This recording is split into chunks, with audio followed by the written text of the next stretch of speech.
시청자 여러분 안녕하십니까? BOA 모닝뉴스 시작합니다. 북한이 한국인 억류 문제에 침묵을 지키고 있는 한국 정부에 대해 미국 내 인권 전문가들의 비판의 목소리가 커지고 있습니다. 최근 아프가니스탄 조력자들을 한국으로 이송한 문재인 정부가 북한에 억류된 한국 국민 구출에도 똑같은 관심과 노력을 기울여야 한다는 지적이 제기됐습니다.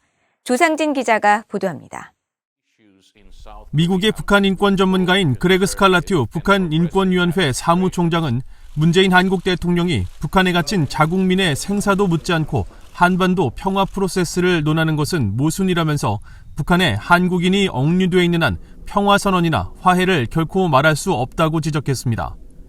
스칼라튜 사무총장은 핵 문제에 몰두하고 대북 지원이나 평화 구상에 집중하는 동안 정작 북한이 자국민을 장기간 억류하고 있다는 기본적 사실마저 잊고 있는 것 같다며 한국 정부의 우려를 나타냈습니다.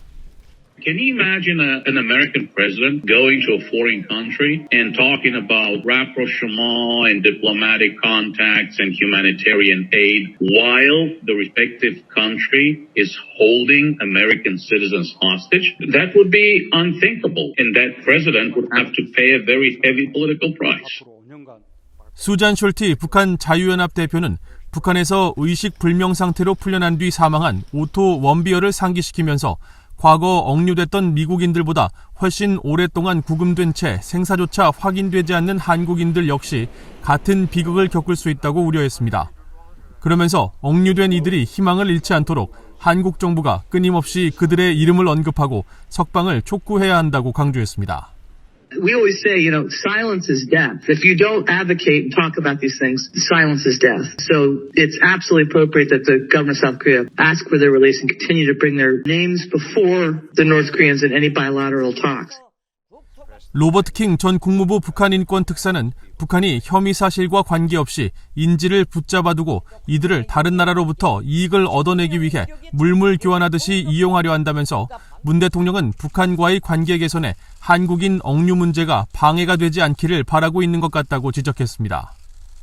He is very anxious to develop a relationship with the North. There's been all kinds of bending over backwards to try to accommodate the North Korean demands. And I think for Moon, he does not want to get into the issue of South Koreans in North Korea because it might irritate this very fragile relationship that he's trying to build on.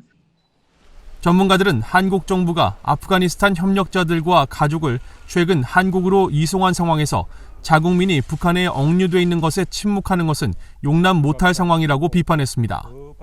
그러면서 한국 정부는 억류 문제 해결을 위한 모든 지렛대를 포기했고 김정은 정권의 손에 운명을 맡겼다며 남북관계 개선이 뜻대로 되지 않는 상황에서 한국 정부와 고위 관리들은 그들이 저지른 근본적인 전략적 실수로 인해 완전히 마비되어 있는 상태라고 비판했습니다. BOA 뉴스 조상진입니다. 북한의 미사일 위협에 대한 미국의 방어 역량이 여전히 제한적이라고 지적하는 보고서가 나왔습니다. 북한 위협에 대처하기 위해 지속적인 투자가 이루어지고 있지만 본토 미사일 방어 능력에 의구심이 있어 이를 해결해야 한다는 내용입니다. 박동정 기자가 전해드립니다. 워싱턴에 있는 미국 아시아정책연구소는 8일 북한과 미국의 미사일 방어 역량이라는 제목의 보고서를 통해 북한이 진전된 미사일 개발을 계속 추구함에 따라 미국 본토 미사일 방어 능력이 더욱 중요해질 것이라고 지적했습니다. 보고서는 이어 미국은 북한의 이런 위협에 대처하기 위한 지속적인 투자에도 불구하고 기술적 결함과 열악한 시험 발사 기록, 제한적인 감독 등 여러 요인들이 북한의 핵 공격에 대처하는 본토 미사일 방어 능력에 대해 상당한 의구심을 제기하고 있다고 지적했습니다. 북한은 지난 2017년 대륙간 탄도미사일 ICBM 화성 14-15형을 시험 발사하면서 미국 본토까지 ICBM을 날릴 수 있는 능력을 증명한 것으로 평가받고 있습니다. 보고서는 그러면서 탄도미사일을 담당하는 북한 전략군에 대응하기 위한 미국 미사일 방어 태세를 강화하기 위해 의회가 여러 수단을 사용할 수 있다고 제안했습니다. 먼저 국방부 산하 미사일 방어청이 현실적인 환경과 기타 요인에 대한 시험 수행을 의회가 적극 요구해야 하며 이와 함께 의회가 지상 배치 중간 단계 미사일 방어 체계 감독에 적극 나서면서 차세대 요격기 예산을 지원해야 한다는 것입니다. 보고서 저자인 안킷판다 카네기 국제평화재단 선임연구원은 이번 보고서가 정책 결정권자와 협상가들에게 로드맵이 되길 기대한다면서 북한 미사일 위협에 대한 방어 역량을 논의하는 청문회가 필요하다고 말했습니다. Additionally take an interest in arms control style approaches to North Korea, helping by conducting public hearings, taking an interest in missile defense policy, surrounding North Korean qualitative advances, and more broadly studying this issue, and also understanding how the United States can successfully deter a nuclear armed North Korea while minimizing the risk of nuclear escalation of the Korean Peninsula. 이번 보고서는 북한과의 비대칭적 군비 통제가 한반도의 재래식 무기 위험과 핵 위험을 낮출 수 있는지도 의회가 살펴봐야 한다고 지적했습니다. 또 이 같은 조치가 인도태평양 지역에서 미국의 광범위한 군 태세에 어떤 영향을 미칠 수 있는지, 그리고 군비 통제가 한반도 비핵화를 실현하기 위한 노력을 어떻게 지원할 수 있는지도 모색해야 한다고 제안했습니다. VOE 뉴스 박동정입니다. 북한의 사이버 역량은 우려할 만한 수준이며 부족한 외화 획득을 위해 사이버전에 가담하는 등 전형적인 사이버 범죄 집단의 행태를 보이고 있다고 마이클 로저스 전 국가안보국 NSA 국장이 밝혔습니다. 미국 사이버 사령관을 역임하기도 했던 로저스 전 국장은 9일 미국의 민간 연구기관인 헤리티지 재단이 주최한 사이버 관련 화상 대담에서 북한이 전 세계적으로 가장 강력한 제재를 받고 있다면서 국제사회에서 고립된 북한이 부족한 외화 획득을 위해 사이버전에 가담하고 있다고 지적했습니다. 그러면서 주로 은행이나 인터넷 도박 사이트에서 자금을 탈취하기 위해 사이버 기술을 활용하는 등 범죄 집단에서 보이는 전형적 행태를 보이고 있다며 북한의 움직임을 면밀히 주시할 필요가 있다고 말했습니다.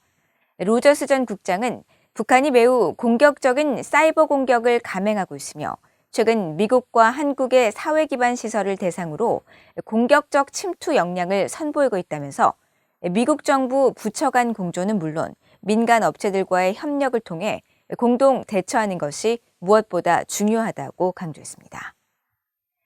중국은 북한이 스스로 초래한 경제 위기 어려움으로 북한의 사회 불안정으로 이어질 가능성에 대해 불안해하고 있을 것이라는 미국 전문가의 지적이 나왔습니다. 왕이 중국 외교부장이 다음 주 한국을 방문하는 것도 이런 우려가 반영돼 한국의 북한 지원 방안을 논의할 것이라는 관측도 나왔습니다.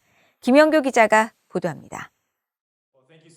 미국 하버드대 벨퍼 센터의 존 박 코리아 프로젝트 국장은 9일 코리아 소사이어티가 북한 주식회사와 중국이라는 주제로 개최한 화상 간담회에 참석했습니다. 존 박 국장은 중국은 신종 코로나 바이러스 대유행 이후 북한이 국경 봉쇄 등을 통해 스스로 경제 위기를 초래한 상황을 불안해하고 있을 것이며 중국은 이런 북한을 불안정한 변수로 볼 것이라고 분석했습니다.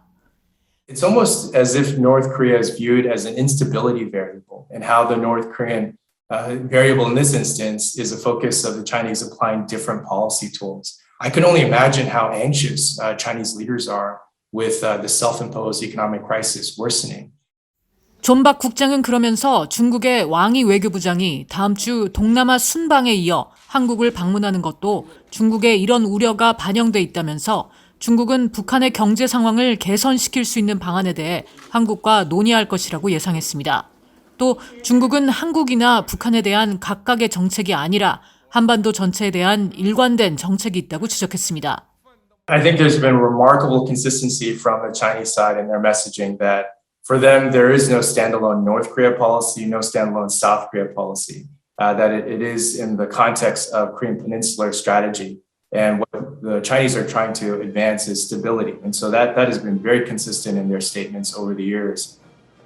스티븐 노퍼 코리아 소사이어티 선임국장은 현재 중국과 북한의 관계는 관계 개선과 함께 교역 둔화라는 상반된 신호가 나오고 있다고 지적했습니다. What's happening at the political level, meaning the statements made after the US-ROK presidential summit about the solidity of China-North Korea relations, marking the anniversary of the Defense Pact and some of the other wordage we've heard out that has been indicative of an improving relationship, whereas it looks like things really seem to be at a halt, as you mentioned, the slowdown in trade flows and that very visible rejection of Sinovac. 하지만 경제협력 문제에서 중국은 이미 북한에 상당한 지원을 하고 있을 것이라는 분석도 나옵니다. 브래들리 뱁슨 전 세계은행 부총재 고문은 VOA에 중국은 북한의 불안정한 상황을 우려해 식량 등을 지원하고 있을 것이라고 지적했습니다. If China is providing food to North Korea, they're probably doing it as food aid, not as trade. And they wouldn't report it as trade. It would be not reported as trade data. It would be just an aid contribution. And I think they've been doing that for some time. 뱁슨 전 고문은 그러면서 외화가 부족한 북한에 중국은 인도주의적 방식의 도움을 줄 의향이 있겠지만 이 같은 무상 지원 방식은 북한의 근본적인 문제를 해결하지 못한다고 말했습니다. VOA 뉴스 김현교입니다. 북한이 핵과 미사일 개발에 따른 국제사회의 대북 제재를 회피하기 위해 선박의 신분을 속이는 선박 세탁 수법으로 밀수를 감행하는 등 제재를 회피하고 있다고 미국의 민간 연구단체가 지적했습니다. 미국의 민간 연구단체 선진국방연구센터 C4ADS는 9일 보고서를 통해 유엔 대북 제재 대상 선박들이 유엔사나 국제해사기구의 등록 번호를 허위로 만들어 합법적인 선박인 것처럼 가장해 항해하는 정황을 포착했다고 밝혔습니다. 그러면서 자체 분석 결과 대북 제재 위반 혐의 선박 11척 중 킹스웨이호와 서블리코 등 2척이 이 같은 선박 세탁 수법을 사용한 것으로 드러났으며 이는 선박 외관을 바꾸거나 선박 자동 식별 시스템으로 가짜 정보를 보내는 기존 수법보다 더욱 정교해진 것이라고 지적했습니다. C4ADS는 대북 제재 위반 선박들이 지난 몇 년간 허위 새 식별 번호를 통해 깨끗한 신분으로 억류 위험 없이 자유롭게 항해해온 것으로 추정된다면서 이러한 선박 세탁 관행이 국제사회의 대북 제재를 약화시키고 국제해사기구의 선박 등록 시스템의 무결성을 위태롭게 만들고 있다고 우려했습니다. 한국의 북한 인권단체인 한반도 인권과 통일을 위한 변호사 모임 한변이 10일 서울 변호사회관에서 북한 인권 시상식을 개최하고 수상자로 김승철 북한개혁방송 대표와 이광백 국민통일방송 대표를 선정했습니다. 지난 2018년부터 매년 북한 인권 개선에 헌신한 인물에게 수여해온 북한 인권상을 시상해온 한변은 올해 수상자로 지난 1993년 러시아 벌목공으로 일하다 탈북해 북한 개혁방송을 설립한 김승철 대표와 국민통일방송, 데일리 NK 등을 운영 중인 이광백 대표를 선정하면서 이들이 외부 정보 등 북한에 전하는 대북방송을 통해 북한 인권 개선에 기여했다고 밝혔습니다. 김승철 북한 개혁방송 대표는 수상 소감을 통해 한국에 정착한 뒤 한국 국민으로서 갖게 된 자유와 또 권리의 위대함을 매일 깨닫는다면서 인권을 요구하면 생명을 빼앗기는 북한의 현실 속에서 북한 주민들은 생필품이 바닥나고 식량난이 극심해지는 등 마치 나치치아 아우슈비츠 수용소와 같은 삶을 살고 있다고 지적했습니다. 그러면서 이번 수상은 북한 인권을 위해 더욱 노력하라는 의미로 주어진 상이라며 북한 주민들이 평화로운 세상에서 보통 사람들처럼 살 수 있는 그날까지 북한 인권 개선을 위해 더 노력해 나갈 것이라고 강조했습니다. 이상으로 VOA 모닝 뉴스를 마칩니다. 시청해주신 여러분 고맙습니다.